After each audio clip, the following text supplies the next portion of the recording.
सद्गुरु जी, आपने अभी प्रेम की बात की और आज की चर्चा जीवन और प्रेम के बारे में है। मैं जानना चाहती हूँ कि हमारे लिए प्रेम शायद पारिवारिक होता है या जिससे भी हो। मैं ये इसलिए पूछ रही हूँ क्योंकि ये कई तरीकों से सिखाया गया है और मैं इसे वाकई समझना चाहती हूँ। कुछ शिक्षक, कुछ गुरु, कुछ मार्गदर्शक कहते हैं आप प्रेम कर सकते हैं पर जुड़ाव मत रखिए। आपको प्रेम करना चाहिए लेकिन उसमें शर्तें नहीं होनी चाहिए। ये बिना किसी शर्त के होना चाहिए। तो इसके अलग अलग रूप हैं, मुझे जानना है। देखिए, आपको अपने पास बार बार लाने का ये आसान तरीका है आपको ऐसा काम देना जो आप कर ही नहीं सकते, आपको ऐसी शिक्षा देना जो आप कभी कर ही नहीं सकते। प्रेम करो पर जुड़ाव मत रखो।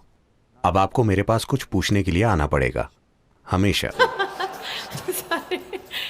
मैं कह रहा हूं अपने प्रेम प्रसंग में खुद को झोंक दो और खुद को मिटा दो, इससे कुछ हो जाएगा, कुछ सार्थक होगा। अगर आप उस प्रक्रिया में मरने को तैयार हों तो केवल प्रेम नहीं, चाहे आपका काम हो, जीवन हो, प्रेम हो या जो भी हो, अगर आप उसमें खुद को पूरी तरह से झोंकना नहीं जानते तो आप कभी उसका अनुभव नहीं कर पाएंगे। प्रेम करो पर जुड़ाव मत रखो। फिर आप प्रेम करना ही क्यों चाहते हैं? आप प्रेम सिर्फ इसलिए करते हैं क्योंकि आप किसी को अपने एक हिस्से के रूप में अनुभव करना चाहते हैं, इसलिए आप प्रेम करते हैं। नहीं, मैं प्रेम करता हूं पर जुड़ाव नहीं रखता, इसका मतलब है कि आपको हर दिन सवाल पूछने पड़ेंगे। यह मानसिक रोग के डॉक्टर जैसा काम है। हर दिन आपको उनके सामने बैठना पड़ेगा क्योंकि आपको उपचार की जरूरत है और उसकी फीस है। तो ठीक है, ठीक है, आप प्रेम कर सकते हैं और जुड़ाव रख सकते हैं। नहीं नहीं, मैंने ये नहीं कहा। ठीक है, अब मुझे फिर से पूछना पड़ेगा। क्या आप फिर से बताएंगे? मैंने बस ये कहा, देखिए, इंसानों में प्रेम की जरूरत को समझते हैं। आपको समझना चाहिए, एक इंसान हमेशा हमेशा एक इंसान अभी जैसा है उससे कुछ ज्यादा बनने की इच्छा रखता है। अगर ये इच्छा एक सरल बुनियादी रूप से व्यक्त होती है तो इसे कामुकता कहते हैं। कामुकता का मतलब बस यही है कि आप किसी ऐसे इंसान को शारीरिक रूप से अपना हिस्सा बनाने की कोशिश करते हैं जो आपसे अलग है। कुछ पलों के लिए शायद आप सफल हो जाएं। अगर आप ये मानसिक रूप से करें तो इसे लालच या विजय कहा जाता है, या फिर बस शॉपिंग। कुछ लोग विजय पाने के लिए बंदूक और तलवारें ले जाते हैं, कुछ चेकबुक और पैसे ले जाते हैं या क्रेडिट कार्ड। बात यह है कि कुछ ऐसा जो आप नहीं हैं उसे आप अपना हिस्सा बनाना चाहते हैं। सारी कोशिश यही है। चाहे आप पैसा चाहते हैं या समृद्धि या एक देश पर कब्जा करना चाहते हैं, यह सब क्या है? कोई चीज जो आप नहीं हैं, आप उसे अपना बनाना चाहते हैं। आपकी कोशिश उसे अपना हिस्सा बनाने की है। अगर यह भावनाओं से होता है, अगर आप भावनाओं के स्तर पर ऐसा करें तो हम इसे प्रेम प्रसंग कहते हैं। कोई इंसान जो आपका हिस्सा नहीं है, आप उसे भावनाओं का इस्तेमाल करके अपना हिस्सा बनाना चाहते हैं, ये एक प्रेम प्रसंग है। अगर आप इसे जागरूकता से करें तो हम इसे योग कहते हैं। योग मतलब मिलन। तो ये सभी कोशिशें ठीक हैं, हर चीज की अपनी सुंदरता है, लेकिन उनकी अपनी सीमाएं भी हैं। जब आप सभी दूसरे तरीकों की सीमाएं समझ जाते हैं, उनमें कुछ सही या गलत नहीं है, बस यही है कि वो कुछ देर तक काम करते हैं, वो हमेशा के लिए काम नहीं करते। जब आप यह समझते हैं तो आप जागरूक होकर शामिल करने की कोशिश करते हैं। जब आप जागरूक होकर शामिल करने की प्रक्रिया बन जाते हैं, अगर आप यहाँ बैठे हुए हर चीज को अपने हिस्से के रूप में अनुभव करते हैं तो हम कहते हैं कि आप योगी हैं, ठीक है? तो ये प्रेम प्रसंग सफल है।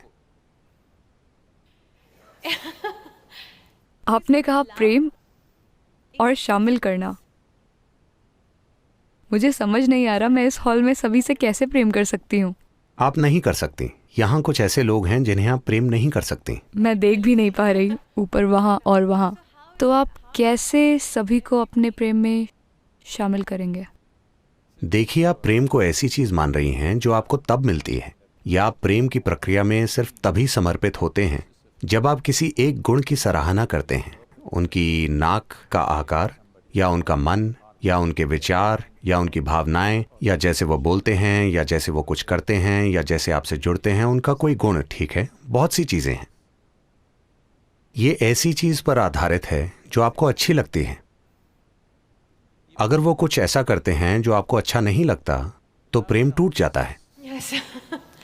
अब मैं ये कह रहा हूं कि मैं चाहता हूं कि आप ये देखें कि चाहे आप में प्रेम होता है या नफरत होती है या गुस्सा होता है, दुख होता है, आनंद होता है, ये सिर्फ आपके अंदर होता है ना? Yes. लोग कहते हैं हवाओं में प्रेम है। नहीं, क्योंकि आपकी भावनाओं में बहुत मिठास है, इसीलिए अचानक हवा में उमंग महसूस होती है। वो हमेशा से वैसी थी, आप पूरे जीवन ये नहीं जान पाए, अब आपको महसूस हो रहा है। All right. तो जो भी इंसानी अनुभव हो, प्रेम या नफरत, जो भी हो, ये सिर्फ आपके अंदर होता है। मैं ये कह रहा हूं कि कम से कम जो चीज आपके अंदर होती है उसे आपकी मर्जी से होना चाहिए। आप में जागरूक होकर उसे एक सच्चाई बनाने की क्षमता होनी चाहिए। अगर आपका अनुभव या जो आपके अंदर हो रहा है वो आपकी मर्जी से हो, तो क्या कोई परेशानी होगी? ये हमेशा आपके अंदर होता है। प्रेम कोई संबंध नहीं है, संबंध अलग चीज होते हैं। प्रेम आपकी भावनाओं की एक तरह की मिठास है।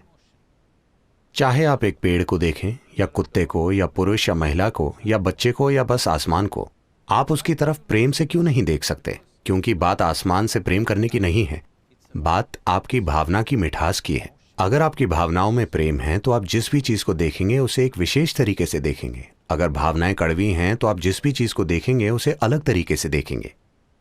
तो आपने हमेशा प्रेम को किसी से संबंधित माना है। नहीं, ये किसी के बारे में नहीं है। प्रेम कोई ऐसी चीज नहीं है जो आप करते हैं, ये कुछ ऐसा है जो आप बन सकते हैं। अगर आप इच्छुक हैं तो आप प्रेम बन सकते हैं। आप अपनी भावनाओं में बहुत मिठास पैदा कर सकते हैं। अगर आप अपने शरीर को बहुत सुखमय बना लें तो इसे सुख कहते हैं। अगर आप बस यहां बैठें तो ये बहुत बड़ा सुख हो सकता है, बस यहां बैठकर सांस लेना। हम लोगों को यही सिखा रहे हैं। मैं आपको लाखों लोग दिखा सकता हूं, अगर वो बस अपनी आंखें बंद करें तो आनंद के आंसू बहने लगते हैं। बस आंखें बंद करने पर वो परम आनंद से भर जाते हैं। उनका पूरा शरीर इससे सराबोर होता है, क्योंकि शरीर इतना सुखदायक बन जाता है। अगर आपका मन अच्छा महसूस करता है तो हम कहते हैं ये आनंद है। अगर आपकी भावनाएं अच्छा महसूस करती हैं तो हम कहते हैं ये प्रेम है। अगर आपकी जीवन ऊर्जाएं ही सुखद हो जाएं तो हम कहते हैं ये आनंद है, ये परम आनंद है। अगर आसपास का माहौल सुखद हो जाए तो हम इसे सफलता कहते हैं। फिलहाल आप किसी के साथ अपनी सफलता को प्रेम कह रहे हैं, ये गलती है। आपने किसी के साथ मिलकर सफलता पाई है, यानी आपने अपने और आसपास के 5-10 लोगों के बीच के वातावरण को सुखमय बनाया है। आप उसे प्रेम कह रहे हैं। नहीं, वो वास्तव में सफलता है, क्योंकि उसमें बहुत कुछ मैनेज करना पड़ता है।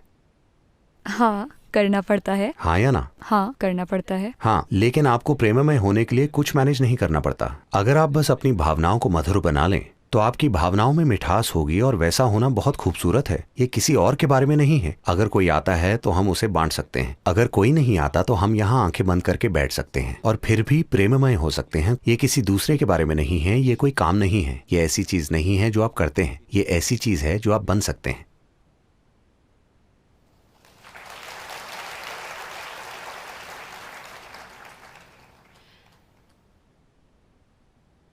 ये बहुत ही सुंदर कविता की तरह है। ये कविता की तरह नहीं है, ये जैसा है वैसा ही है। आपको वाकई इसका अभ्यास करना पड़ेगा। क्यों? क्योंकि मुझे लग रहा है। देखिए, मैं बस यही कह रहा हूं, अगर ये कोई काम होता तो काम अच्छे से करने के लिए अभ्यास करना पड़ता है। अगर ये कोई काम होता तो मैं कह रहा हूं प्रेम कोई काम नहीं है। क्या सेहत कोई काम है? क्या आप अभी सेहत की एक्टिंग कर रही हैं? नहीं। मैं जानता हूं कि आप एक्टर हैं, लेकिन क्या आप सेहत की एक्टिंग कर रही हैं? नहीं। तो सेहत है, क्योंकि हाँ। हमने कुछ चीजें की हैं तो सेहत है ना? हमने नहीं किया, हमने हमें ये बिल्कुल मिला किया है। नहीं, हमें मिला है। लेकिन अगर आप गलत खाएंगे, गलत जिएंगे तो सेहतमंद नहीं होंगे। हाँ। हमने अपनी सेहत ठीक रखने के लिए कुछ चीजें की हैं। इसी तरह से अगर आप कुछ चीजें करें तो अपने मन का सुख मैनेज कर सकते हैं। अगर आप कुछ अन्य चीजें करें तो अपनी भावनाओं का सुख मैनेज कर सकते हैं। अगर आप कुछ अन्य चीजें करें तो अपनी जीवन ऊर्जाओं का सुख मैनेज कर सकते हैं। ये वो चीजें हैं जो आप कर सकते हैं। अब जो आप अपने अंदर कर सकते हैं उसे बाहर से करने की कोशिश कर रहे हैं। जो यहां आपके अंदर किया जा सकता है उसे आप अपने आसपास वातावरण बनाकर मैनेज करने की कोशिश कर रहे हैं, जो एक बहुत मुश्किल काम है, क्योंकि बाहरी स्थिति कभी भी 100% वैसी नहीं होगी जैसी आप चाहते हैं। कुछ हद तक हम मैनेज कर सकते हैं, हम सब खुद नहीं कर सकते, क्योंकि कई और शक्तियां इसमें शामिल होती हैं।